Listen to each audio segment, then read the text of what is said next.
Ian Christopher Gutenmeyer était un scientifique chrétien qui a mis au point la première chaussure orthopédique à électrons.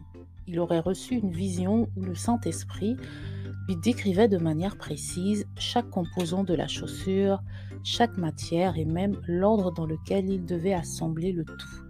Il écrit dans ses mémoires que, je cite, « À mon réveil, mon esprit était saturé de connaissances que je ne pouvais expliquer.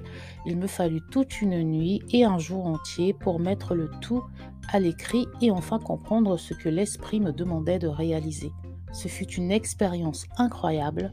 Je ne me dis donc pas l'inventeur des chaussures orthopédiques à électrons, mais un simple exécuteur de la pensée divine. » Alors, combien d'entre vous avez cru à ma petite histoire ? Peut-être certains très scientifiques avaient tout de suite compris qu'il s'agit d'une fiction, un gros mensonge. Cet homme n'a jamais existé, encore moins la chaussure orthopédique dont il est question.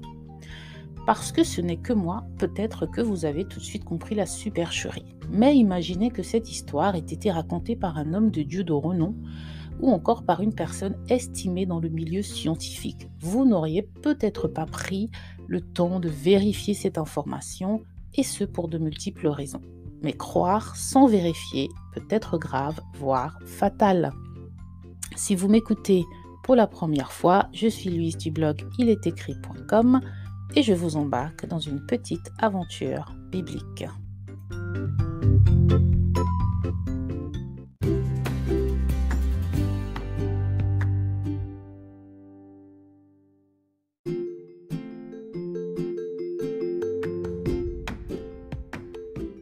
Alors, donc désolée pour mon histoire un peu absurde, mais comme ça, parce que vous ne vous attendiez peut-être pas à ce que je commence par une histoire inventée, eh bien peut-être que à cause de cela, vous n'auriez peut-être pas soupçonné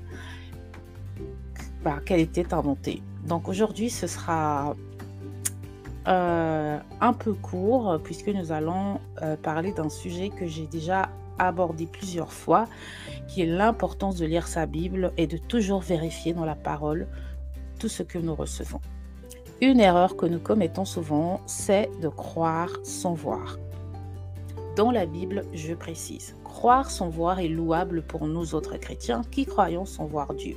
Heureux ceux qui n'ont pas vu et qui ont cru, nous dit notre Seigneur Jésus dans Jean 20, 29. Nous parlons ici de toute autre chose en relation, vous l'aurez compris, avec mon introduction. On peut naître de nouveau et vivre des expériences extraordinaires avec Dieu et cependant glisser dans des courants qui se disent chrétiens, mais qui ne reposent pas toujours sur la parole de Dieu. On met souvent l'homme avant Dieu, on met la parole humaine avant la parole de Dieu. Tous ceux qui parlent de Jésus et reconnaissent l'œuvre de la croix ne sont pas forcément dans la vérité. Croire toute personne ou courant qui se disent chrétiens sans rechercher ou vérifier dans les Écritures est une erreur courante. Avant de trop écouter à gauche et à droite d'autres chrétiens, il faut d'abord passer du temps dans sa Bible. C'est triste à rappeler, mais beaucoup de personnes qui se disent chrétiennes, très connues, en général, sont des sortes de coachs de vie ou des adeptes de la pensée positive qui, après avoir cité le nom de Jésus, basculent dans un message plus mondain. Certains affichent clairement une vision plus terrestre que divine en mettant l'accent sur le pouvoir du moi, M-O-I, du je suis, non pas celui de Dieu, mais le je suis humain, plutôt que sur la puissance de Dieu. Aussi, beaucoup d'idées du Nouvel Âge, qui est un courant socioculturel dont les pratiques sont clairement anti-bibliques, eh bien, beaucoup de ces idées infiltrent peu à peu les églises et il devient primordial de rester fidèle aux Écritures. Il y a aussi l'idée d'une religion universelle, une religion qui unit tout le monde, alors que la Bible nous dit qu'il y a un seul chemin qui mène à Dieu et ce chemin est Jésus, car Dieu est un et le médiateur entre Dieu et les hommes est un, l'homme Christ Jésus, qui s'est donné lui-même en rançon pour tous, témoignage qui devait être rendu en son propre temps, nous dit 1 Timothée 2, des versets 5 à 6. La tendance est d'amener à croire que peu importe sa religion, chacun suit son chemin vers Dieu. La Bible nous dit dans Matthieu 7, des versets 22 à 23, « Plusieurs me diront en ce jour-là, Seigneur, Seigneur, n'avons-nous pas prophétisé en ton nom, et n'avons-nous pas chassé des démons en ton nom, et n'avons-nous pas fait beaucoup de miracles en ton nom? Et alors je leur déclarerai, je ne vous ai jamais connu, retirez-vous de moi, vous qui pratiquez l'iniquité. » Avant donc de croire une doctrine, il est nécessaire de la confronter à la parole de Dieu, car tous ceux qui invoquent le nom de Jésus ne sont pas forcément ses enfants. Vous les reconnaîtrez à leurs fruits, nous dit Matthieu 7, 16.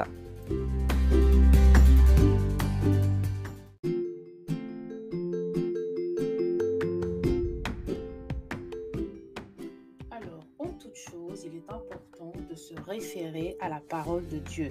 Toute parole, même venant d'un homme ou d'une femme qui sert Dieu, doit être conforme à la Bible. Dans mon exemple du début avec la chaussure orthopédique, on peut utiliser son bon sens pour dire que c'est faux. Puisque la Bible dit que c'est Dieu qui donne l'intelligence, on pourrait croire à une telle histoire. Puisque dans mon histoire, cet homme reçoit une révélation d'une invention de la part de Dieu.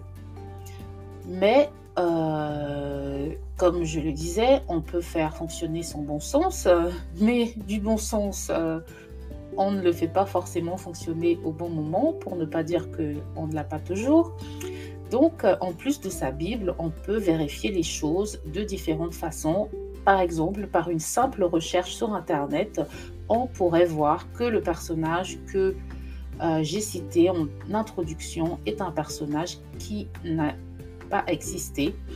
Et évidemment, nous avons également le conseil du Saint-Esprit qui nous éclaire en toutes choses. Donc, nous devons vraiment avoir cette relation intime avec Jésus, avec son esprit, car c'est lui qui nous permettra, dans beaucoup de cas, de discerner le vrai du faux.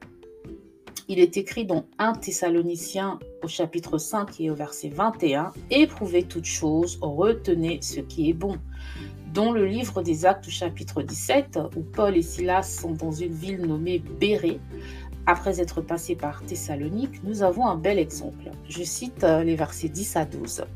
« Et aussitôt, les frères firent partir de nuit pour Bérée Paul et Silas, qui, étant arrivés, entrèrent dans la synagogue des Juifs.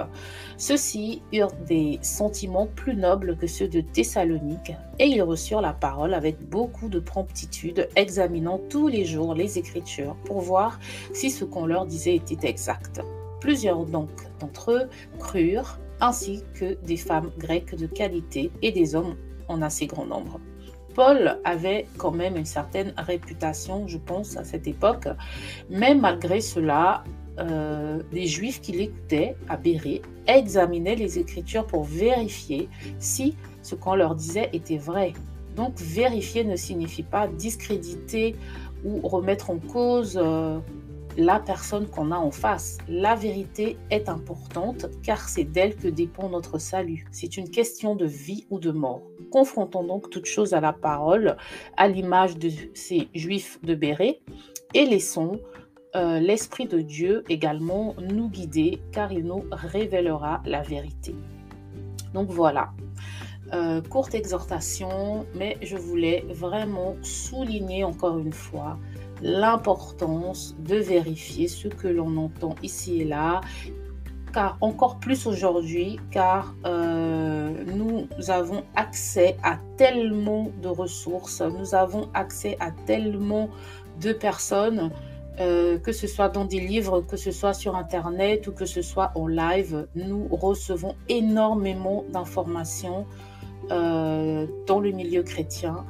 Et il est facile, très facile de croire certaines choses, certaines idées qui ne sont pas bibliques, mais qui en ont l'apparence. Donc voilà, merci de m'avoir écouté et à bientôt, j'espère, pour de plus belles aventures bibliques. Ciao!